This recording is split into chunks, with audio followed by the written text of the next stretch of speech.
Hello and welcome to day 9 of the Noble House Breath Challenge. I'm Ali and today I'm going to talk about the power breath. So when I say the power breath, what I mean is any breath that we use in an activity, a sport, something that helps with an action. So I don't know if you watch much sport at home, maybe you've seen some cycling or swimming's kind of an easy place to start because it's pretty obvious that swimmers breathe when they're doing their thing. They need to bring their head out of the water and breathe. So this is very obvious. It's a pretty clear indicator that a swimmer is taking a breath if they bring their head out of the water. For me, I find it very interesting watching cycling teams. So if you watch a cyclist, quite often you'll find that there's a exhale when they're pushing off from the start. So it's like they use that exhale as a driving force for their movement.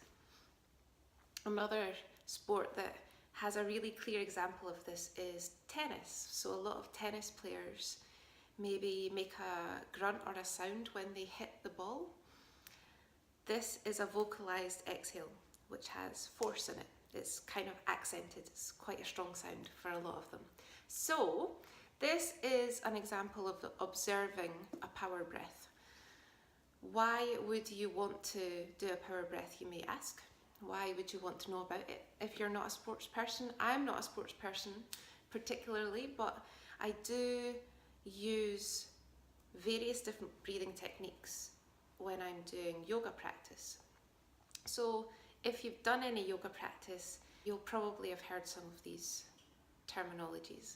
So you've got pranayama, which when it's translated means life. Prana is life and yama is to control. So it's having a control over our life force. Some of those words don't always sit that great. Sometimes we have more control than we need, but if you've ever done a yoga breath, you'll realise that there is a certain level of control that's in it. It's quite slow and paced, and it's also really about expanding and releasing parts of our muscle holding that has been there for a long time to let as much of the lung capacity be used as possible. So if you've done any sort of standard yoga breathing, you'll know that it's a nose breath to start with anyway. That's where we start off, and it's breathing in and out through your nose, trying to keep it really quite slow, and there's a soft sound. I think they describe it as a soft constriction, so it's you'll feel it at the back here when you're breathing in.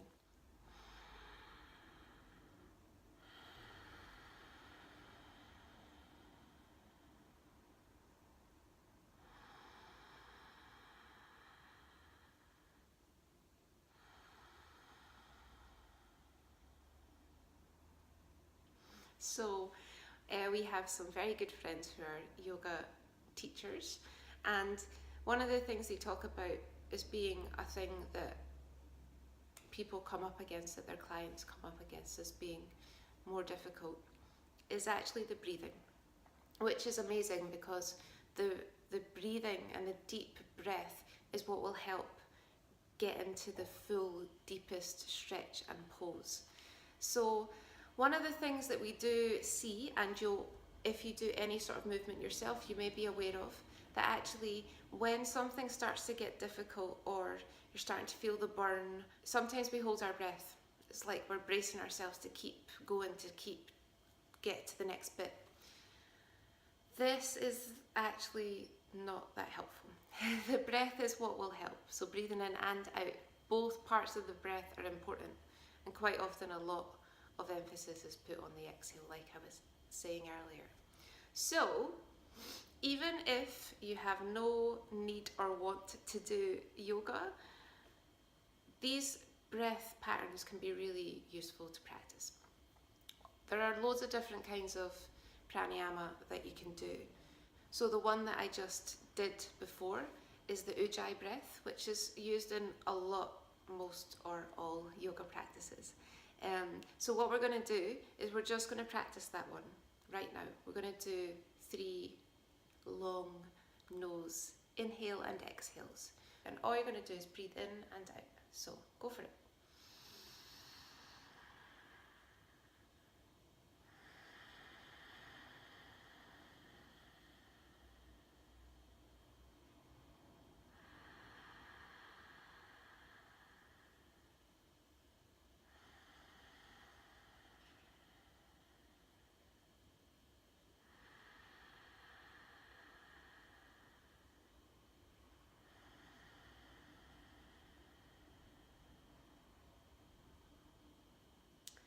Nose breathing is very useful and is really good for calming the system. So definitely, even if it's just for the knowledge that you've practiced some nose breathing, do give that a try. It's really useful. There are lots of other reasons to do different breathing exercises in yoga. So sometimes it's to calm, so that's quite a calming breath. Sometimes it's to energize, and sometimes it's to bring heat and energy into our system. I'm going to do one other yoga breath because it sits really well with what we do here at Noble House, and it's called the Brahmari breath, which involves a hum, which is kind of nice. So how we do this is you breathe in through your nose, deep, slow breath, and then you hum on the exhale until there's no breath left. Okay, so we're going to do 3 of those. I invite you to join me. So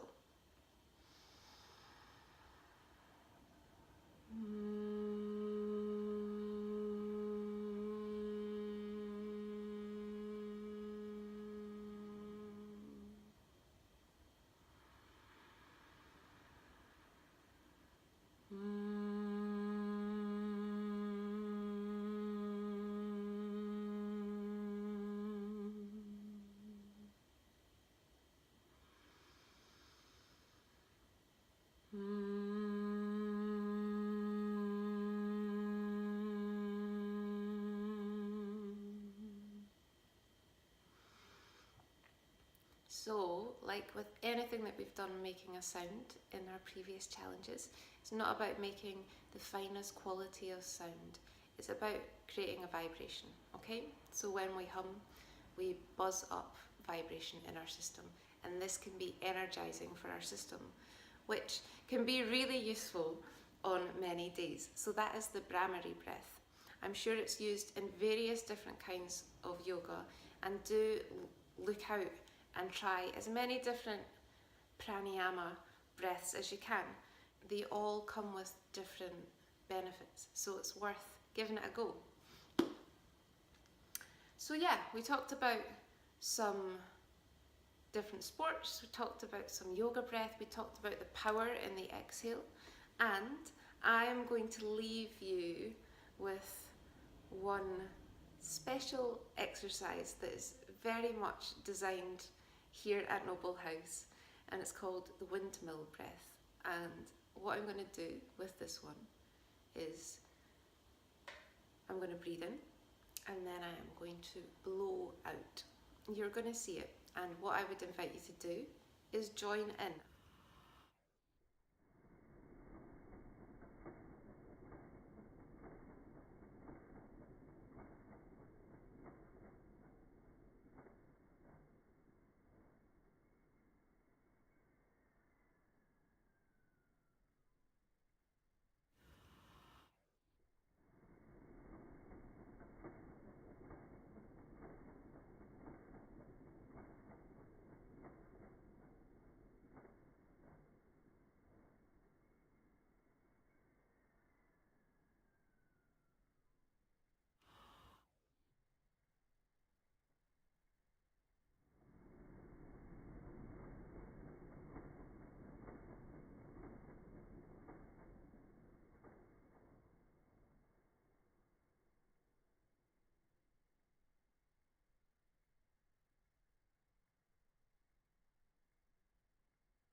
Well, thank you so much for joining me today for the power breath.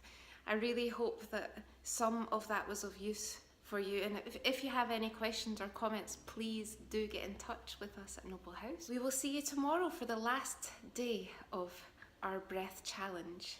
Until then, have a wonderfully breath-filled day and take very good care. Bye.